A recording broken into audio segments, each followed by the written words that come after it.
Well, hello there. Thank you for joining us here at Coolest Life. My name is Tony, and I'm here to give you a RV park review of this park. Isn't it a nice sign? It's a big sign too. Phillips RV Park here in Evanston, Wyoming. Evanston, Wyoming is way in the southwest corner of Wyoming, and we're actually not far out of Salt Lake City, Utah, or that kind of southwest.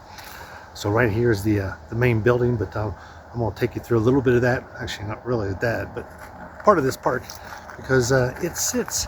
Look what I got found across the street here. There's a road right there, but check it out. Nice.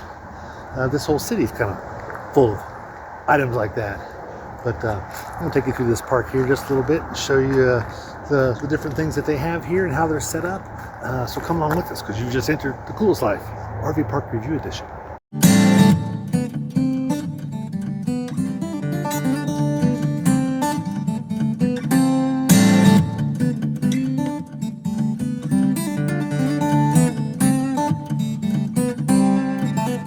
Well, this place is off a fairly busy road.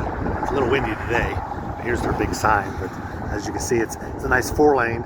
It's not a massively busy 4-lane, but definitely a little bit of traffic. That's the main office there, as you can see. I will say this, and I'm gonna be fair about this. I really am. The lady was really nice. You walked into the office, and there was a little bit of an odor. I don't know, I couldn't quite put my foot on what it was. And I don't know if the person lives at this house or what it is, but it looks like a type of residence. And look, they got a basketball goal. Well, it's been raining, so it's not really conducive to basketball right now. I do have some sites out that way to the front of the park. Let's walk back this way. We're going to go check out some of the other things they have, and I'll get you a close-up of what their plugins look like. Now, through those trees, you could probably hear not the wind, but you can, weeping willow. You can probably hear the interstate is what it is. So this is kind of just off the interstate. It's a little bit further from the interstate than the last park we were at. Check out that review of the desert. It's another park I just did a review of, but check it out. And it was a lot closer to the interstate. In fact, you could see it. This one here has a whole lot more trees. What I liked about this park, and of course it just rains, so everything's nice and green. So the men's room has a lock on it, which I actually like. I don't think I've ever went into a restroom that had a lock on it that was not in decent shape. It's the ones that don't have locks on that you can, well, but it looks like it's in really good condition. We are at this place with full hookups, so I doubt I'll be using the shower, but I will show you the showers since there's nobody in here but me. Not half bad. And just as you turn the shower on, looks like this is that plexi stuff they put up here.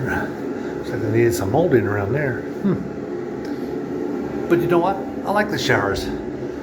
These shower heads are spotty. Sometimes you get a straight drain that comes out of these small ones, and sometimes you get a mist. So, and this one is our laundry, and it's also coated. And when you come in, you get that piece of paper that tells you where everything is. Oh, they got one of these. I may look at some of those. Always like those little stands. And you've got 3 dryers here. Let's see how much they are. Dry cycle 25 minutes. Oh, 25 cents for 5 minutes. Yeah, that's pretty standard. Last park we were at, and where was that?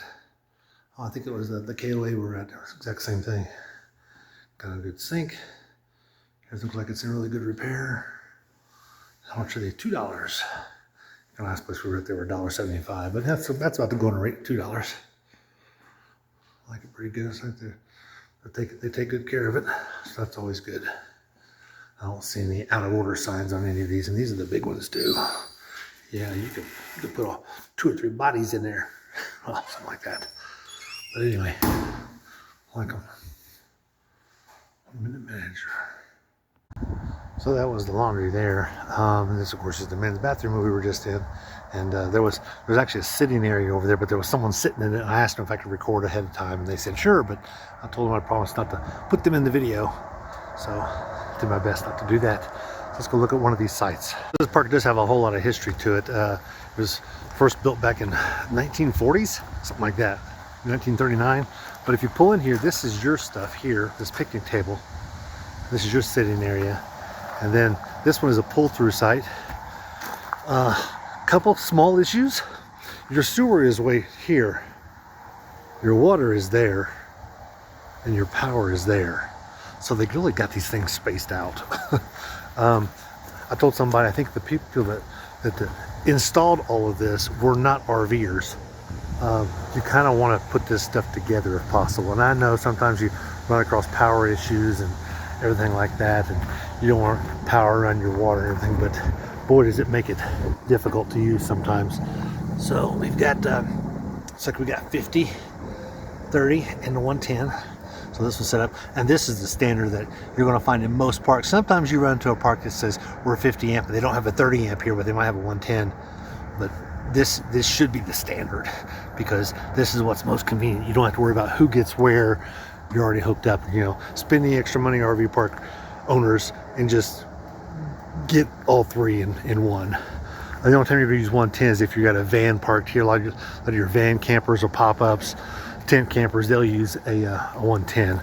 So guys like me and guys like that, they don't use 110. They're straight up 50 amp or 30 amp. But your water here, so they got two spigots here. Sometimes it's really convenient to have two spigots, because one would be for the water that's going into your RV, and the other one you can use for a water hose in case you want to wash something or hose something off really quick. Most RV parks don't want you washing your RVs while you're here, but if you just want to hose off the front and get the bugs off, they don't typically mind that. These are what you're going to find. I really like these, a little more flush to the ground. The flusher the better, because you don't want your mower going over them. But it just screws right off, and it's great that it's got a big square on it like that, so that you can actually get a pair of pliers to it, and it should be easy to turn with your hands. We're going to open it up. Ching! Just a big old nasty hole in the ground. So good. So we'll screw that back down. It's not a bad park. Let's go to the other back area here, because I want to show you one other thing. This is not a dog park area, but this is an area where they ask you, look, we got this all cut down in here. So we ask you, if you're going to walk your dog around in circles, we ask you to do that here. Don't go walking down the gravel drive and getting in everybody's way. You know, go from your RV site to this site here. So they actually got it marked on their map that this is their dog area. So if you want them to walk your animals, and they did a good job here with putting up some type of fence, which last park we were in, I wish they would have done that between their neighbors and themselves. So it makes their neighbors a little less of an eyesore. But that's more of a truck area parking that they've got over there. And of course, on the other side of these trees here is the interstate. You can see them. You can see them running right there. That's what counts for the noise. Well, I hope you enjoyed this video and this review of this RV park here in Wyoming. We enjoyed staying here. Would we stay here again? Yeah, I don't have a problem staying here again. In a pinch, especially if it's for one day, because I'm making that noise out there. I don't want to sit outside here at my picnic table and listen to the interstate. But if you need to come here to work, want to put your RV down here, great place for that. I think the cost here was $41 as if you paid cash per night, but that's full hookups, 50 amp. Not getting full hookups would be a little less. Maybe you do a 30 amp, might be a little less.